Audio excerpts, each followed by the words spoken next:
কোন ব্যক্তিদেরকে দিয়ে জাহান্নাম উদ্বোধন করবেন? ভাই এ সম্পর্কে নবী করিম সাল্লাল্লাহু আলাইহি ওয়াসাল্লামের বিখ্যাত হাদিস অনেকেরই জানা থাকার কথা।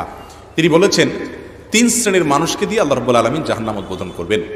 তাদেরকে আগে জাহান্নামে দিয়ে শুরু করবেন, সবার আগে তারা জাহান্নামে যাবে। তাদের মধ্যে থেকে যেই 3 ব্যক্তির কথা হাদিসে আসছে তারা সবাই কিন্তু দেখতে ভালো মানুষ, আসলে ভালো না। তার ভিতরে একজন আলেম, কারি, যিনি মানুষকে ইসলামের কথা বলে, কোরআন তেলাওয়াত শোনায়, ভালো ভালো কাজ করে। এই ব্যক্তিকে আল্লাহ কিয়ামতের দিন ডেকে বলবেন, তোমাকে আমি অনেক কোরআন হাদিসের জ্ঞান দিয়েছি, আলেম হইছো, হাফেজ হইছো, কারি হইছো, সুন্দর কণ্ঠ আছে, সব দিছি, কি করছো তুমি বলো এগুলো দিয়া? সে বলবে, আল্লাহ আমি কোরআন পড়ছি, মানুষকে শুনাইছি, ইসলামের ওয়াজ নসিহত করছি, আমি আপনাকে খুশি করার জন্য করছি। আল্লাহ বলবেন, না, তুমি মিথ্যা কথা বলতেছ, তুমি আমাকে আমার সন্তুষ্টির জন্য করো না, তুমি করছো মানুষের কাছ থেকে বাবা পাবা, লাইক পাবা, ভিউ পাবা, দুনিয়ার ধান্দায়। এবং যেটার জন্য করেছো সেটা দুনিয়াতে পেয়ে গেছো, এখন তোমার কাছে জন্য আমার কাছে আর কিছু নাই, আমার নেয়ামতের কোনো শুকর তুমি আদায় করো নাই, তুমি করছো দুনিয়ার জন্য, সেটা পেয়ে গেছো। এরপর তাকে জাহান্নামে ফেলা হবে। আর আরেক ব্যক্তিকে ডাকা হবে, ডেকে বলা হবে, তোমাকে আমি অনেক সম্পদ দিয়েছিলাম, কি করেছো?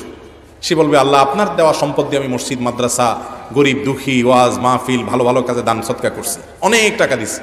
আল্লাহ বলবেন, না, তুমি মিথ্যাবাদী, তুমি এগুলো এজন্য করেছো যে সবাই তোমাকে বাহবা দিবে, দানবীর বলবে, নাম যশ খ্যাতি হবে, এই সুনাম সুখ্যাতির আশায় তুমি করেছো। তুমি আমার কাছ থেকে সন্তুষ্টির আশা হলে কারোর কাছ থেকে কোনো কিছুর আশা করতে না, অনেক সময় গোপন রাখতা, সেটা তুমি করো নাই। অতএব যে জন্য করেছো সেটা দুনিয়াতে পেয়ে গেছো, এখন তোমাকে জাহান্নামে নিক্ষেপ করা হবে, তাকে দিয়ে জাহান্নাম উদ্বোধন করা হবে।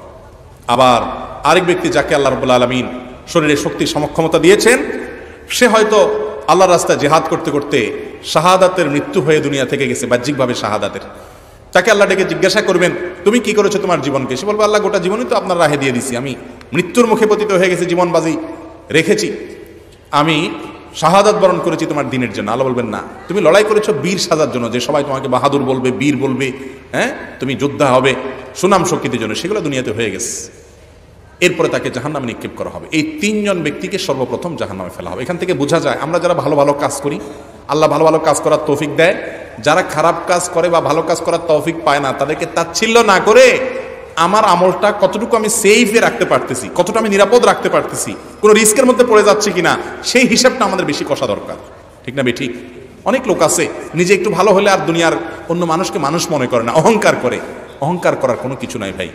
আমল করার পর সেটা যেন নষ্ট না হয়। বিশেষ করে এই যুগে তো ফেসবুকের এই যুগে, সোশ্যাল মিডিয়ার এই যুগে ভালো কোনো কাজ করব আর ফেসবুকে সেলফি তুলে ছবি দেবো না, এটা তো হয় না।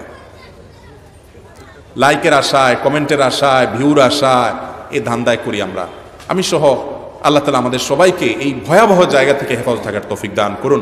আমার জন্য দোয়া করবেন, আল্লাহ যেন ওয়াজ নসিহত করতেছি যেন আল্লাহর খুশির জন্য করার তৌফিক দান করেন, যেন ব্যক্তি স্বার্থ দুনিয়ার ধান্দা যেন না থাকে। আমি ইখলাসের দোয়া চাই, ওলামাদের জন্য, সবার জন্য আপনারা দোয়া করবেন, আপনাদের জন্য দোয়া করি। আল্লাহ তাআলা আমাদের সবাইকে এই ভয়াবহ ফিতনা থেকে বেঁচে থাকার তৌফিক দান করুন।